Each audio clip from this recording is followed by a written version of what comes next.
start with Javon now to wrap things up.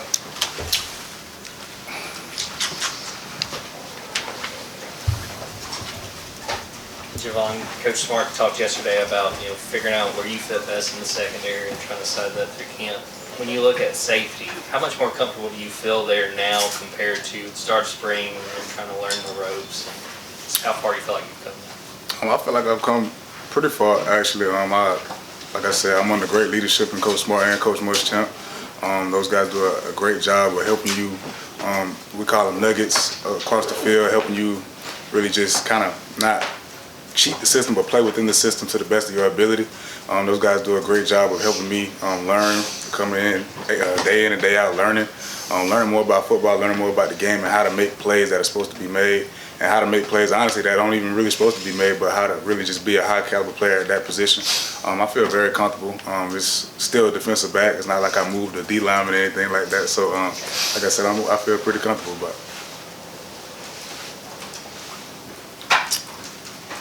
Yeah, Javon, I know you've moved forward from last year, but the Big Ten at large and Ohio State can't seem to get over the play that you made in the semifinal game. How many times have you watched the replay yourself? And I guess if you can, tell us reflecting back on that moment, what did that play mean to you? Because I think that's kind of a play that's probably going to stand the test of history.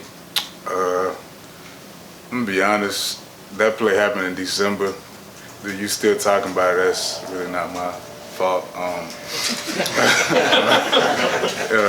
We moved on from that. We played a game after that. We've going into another season. That play's over, man.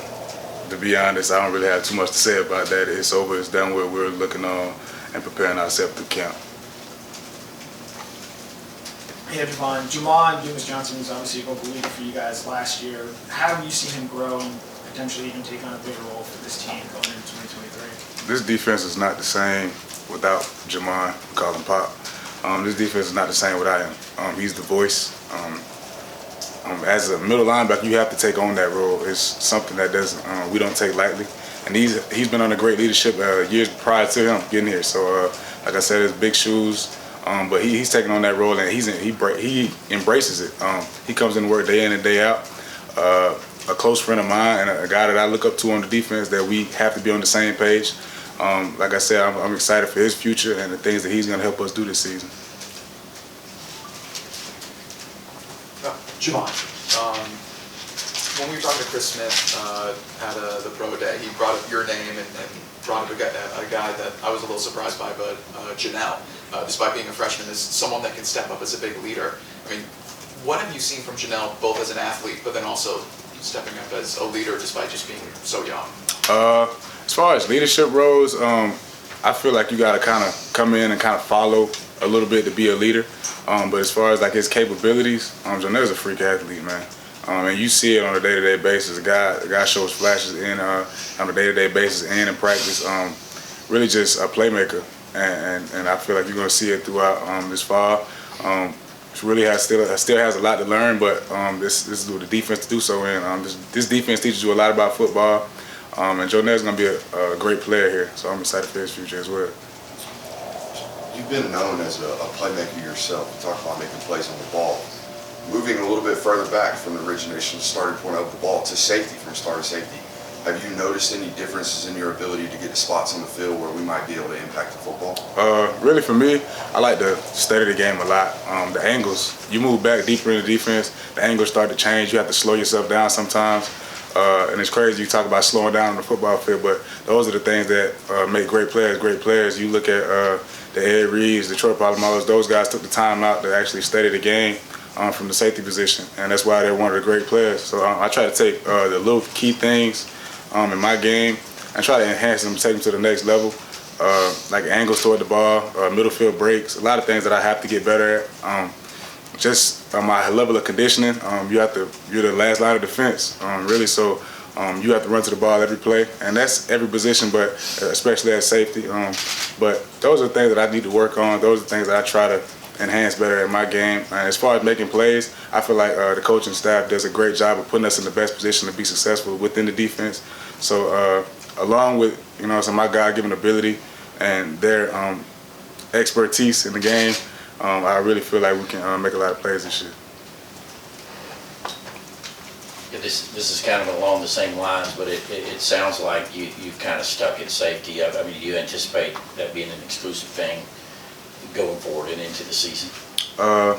It's really all on the plans of the coaching staff. I play whatever position they put me at. That's just my love for the game, and I embrace it, man. We pride ourselves on versatility. You come in here, you don't think you're just playing one position.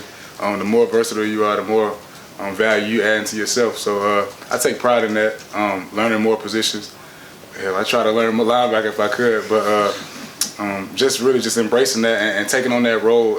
It's not about you, it's about the team. So whatever the team needs at that moment, at that game, I feel free to step in and fit wherever I see. Javon, you spoke a little bit about the guys like Ed Reed, Troy Polamalu. Who are some guys, current or former, in the NFL or in other aspects of the sport, that you kind of try to model your game after?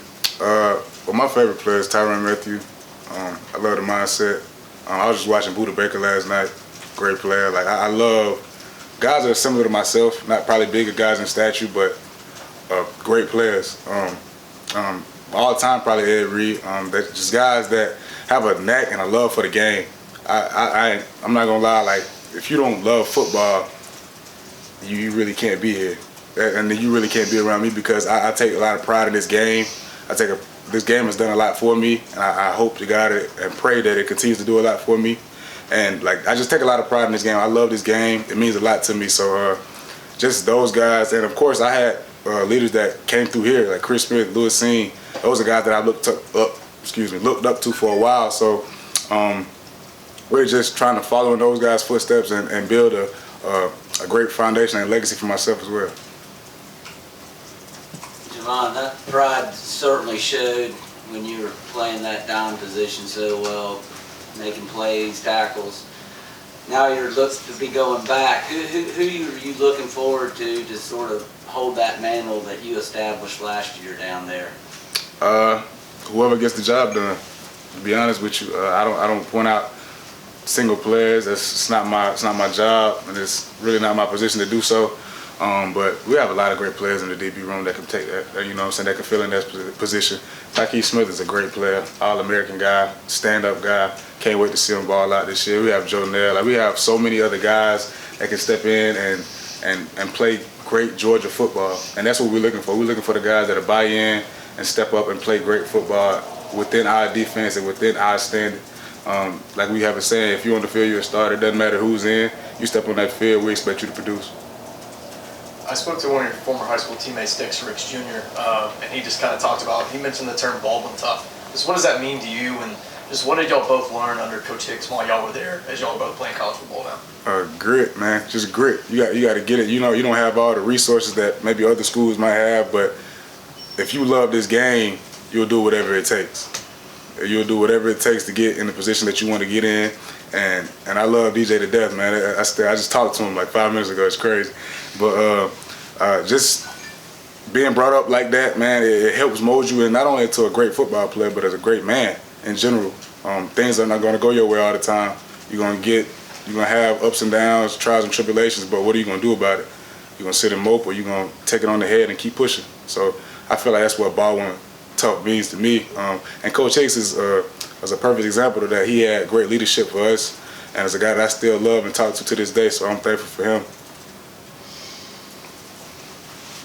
Yeah, Javon, I know you don't like to talk too much about yourself, but I mean, you've got the Buckeye Crunch cookie dough. You've got Kirby Smart saying you're a stick of dynamite. I mean, where did this hitting propensity come from? How early?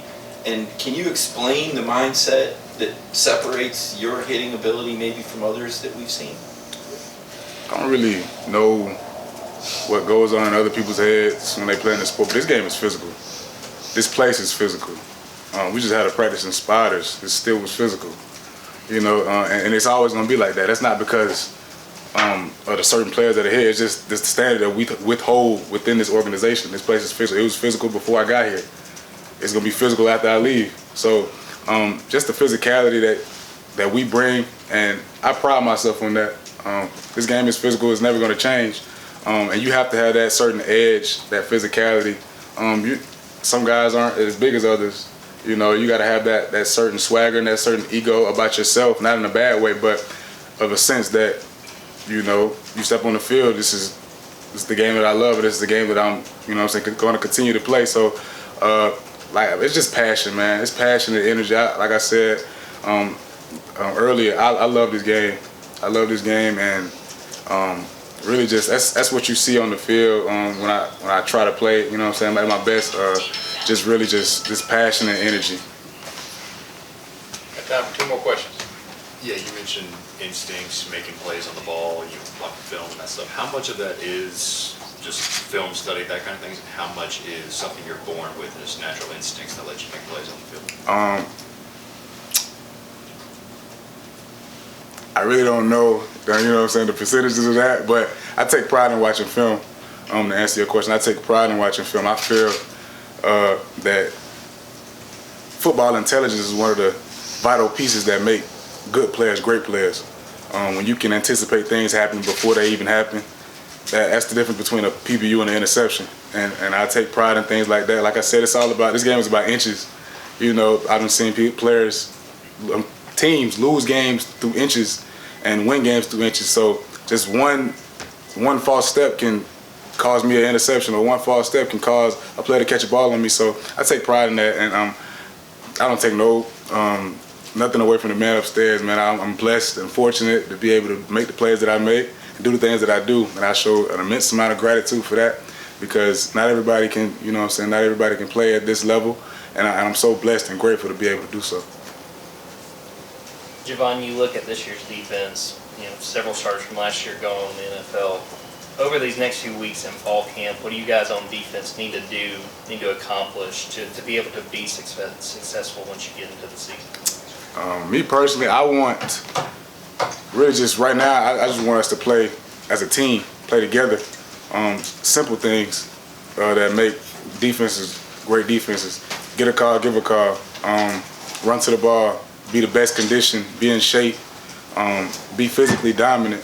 Those are the things that help us win football games, and those are the things that we need to do in order to get to the places that we want to go. So continue to just learn, keep learning. We have to come in here with a learning attitude.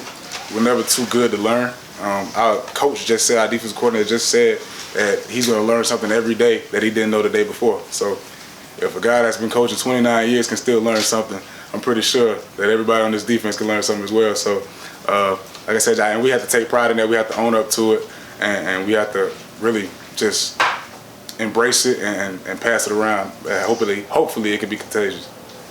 Javon, thanks. Appreciate y'all.